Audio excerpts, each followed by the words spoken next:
What's up, everybody? Thanks for watching today, baby. Alright, guys, so this video is a request. I get a lot of people asking, a lot of guys asking about this situation, so I'm going to do my best to give you what information I can that may help your situation. So, one of my recent videos, actually a lot of comments are kind of pretty much similar to this, but one of my recent comments had asked, he said something like, I recently got on Suboxone.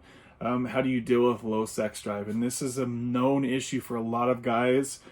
If you're recently starting Suboxone, or if you've been on it for a long time, if you have been on opiates for a long time, these are all very common. So don't think you're alone with this. So this can cause relationship issues. Obviously, there's also Suboxone can cause massive delays in your ejaculation, okay? And also this can contribute to difficulty getting or maintaining erections. My opiate history is pretty long, so I have obviously had this issue pop up, and I've had to navigate it properly. So I guess that's the best way to say it. So, okay, so where I would probably first start if I was you in this situation is to get a CBC, complete blood count test done. Just want to make sure that there's nothing else going on with your body. It's also good to get your blood work done every 6 months or so anyway, just to make sure that everything in your body is working. Your testosterone, this is mainly to check your testosterone levels. If your testosterone is low, you're going to struggle with things like sexual dysfunction, depression, low energy, lack of sex drive, muscle loss, fatigue, just to name a few. You don't want to have low testosterone. So we've all seen the commercials on TV talking about TRT, testosterone replacement therapy. So the CBC test will have your testosterone levels, and this is definitely something you want to check into, especially if you're in your 30s, 40s, and above. Your testosterone naturally comes down, but if you're taking Suboxone or opiates, this will likely crush your testosterone levels, so check on that. Okay, you want your doctor to help you be in the upper normal limit range of your age group. For me, it's about 900, and for me to get to 900 milligrams, or for my testosterone to get to 900, I need to take 160 milligrams a week, okay? And that's enough for me to keep my physique year-round. I'm pretty much always the same, looking the same, to maintain my physique. So that's nice. And you'll have a really hard time building muscle if your testosterone is low. So this is a hormone that you guys need to check on and make sure that this is straight, okay? Just a couple of side things to note with TRT. It is an injection most of the time. They do make creams, but they kind of suck. I would suggest doing the injection.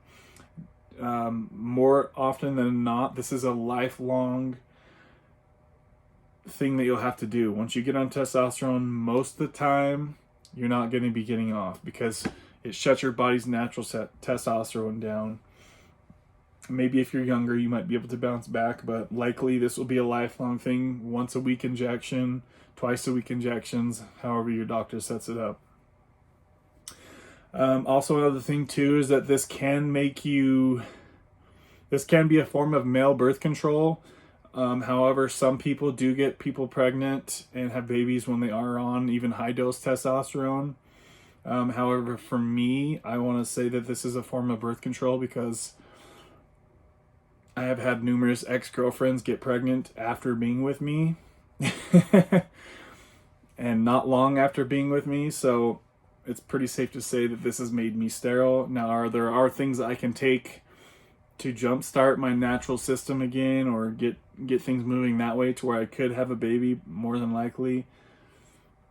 Anyways, that's going off on a totally different thing. So yes, you will get, if you're low on testosterone and you get the levels in check, your muscle mass will increase, feeling a sense of well-being. These are all good things that you want and need, especially if you're dealing with an opiate addiction.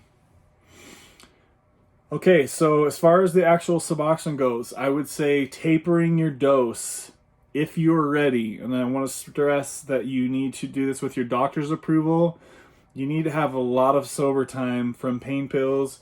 You need, or whatever you were taking. Maybe you were taking heroin or whatever type of opiate you were addicted to before you got on Suboxone. You need to make sure that that is not going to be a risk, because that can kill you. That's serious shit. If you go and relapse, you could just die, and you don't have to worry about low testosterone. So do not taper unless you and your doctor know that it's a good idea and you have plenty of sober time. I feel like this is not medical advice, but I think bare minimum a year of not being in the opiate lifestyle before you should even think about tapering your Suboxone. I personally think a year minimum. If you can do it. That's just my ideas on it. Okay, so if you're ready to taper, that will help things in the short term, okay? But what I've noticed, what others have noticed, I've seen Reed made a video about this not too long ago, is that he was tapered down to 2 milligrams, and he noticed as well, and I noticed this too, that your sex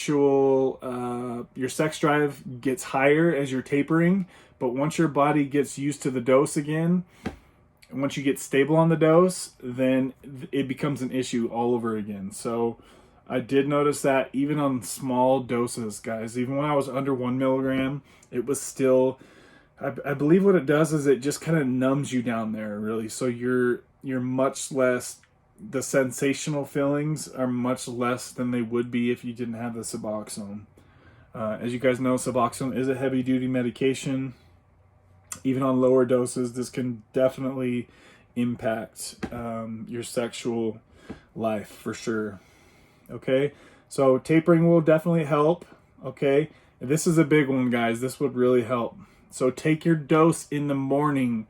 Okay, and if you're still struggling, if you can just take your full dose in the morning, I find that if you take your dose within, like, for me personally, it was if I were to take my dose and have sex maybe like 2 or 3 or 4 hours after my dose, then it could possibly be an issue. So the further you can take your dose away from when you know you're going to have sex, it's going to be that much less of an issue.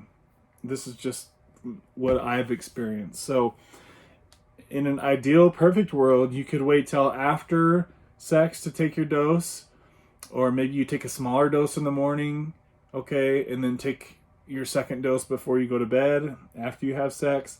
You'll have to play with it and see what works for your body, because as I mentioned, everybody's different. But if you could just take one dose and take it in the morning, I think that will definitely help. Okay, what else? So after you stabilize on your taper dose, like I mentioned, likely the problems will still continue with you. So also, just a side note that I highly suggest that if you're not fit, if you're out of shape, if you're fat, overweight, if you're eating junk food, if you smoke, if you drink, these things can all make the issue even worse, guys. So really try to watch your health and fitness. Drink plenty of water. Stay away from alcohol. Don't smoke. Don't drink if you can, because those things will also make this worse. So those are just a few ideas I had for you guys. Check these things out. Do not taper if you're not ready. Okay, and only taper what you are comfortable with. Don't rush yourself off of don't rush yourself off of Suboxone. Okay, and if all else still fails, talk to your doctor. You can get Cialis or Viagra if you still need it after these things. I would definitely, if you do go that route, I would say try not to take them every day, because that's like a fail-safe backup plan. If nothing else works, then maybe try these things. It's very known. Talk to your Suboxone doctor. This is a very common side effect for people to have sexual issues on this medication. So you can try those things, but I just suggest don't just take them every day. I would try to just take them maybe on the days you know that you're going to be promiscuous. All right, guys. Thanks for watching. I hope you guys are doing great. Have a great day. Bye.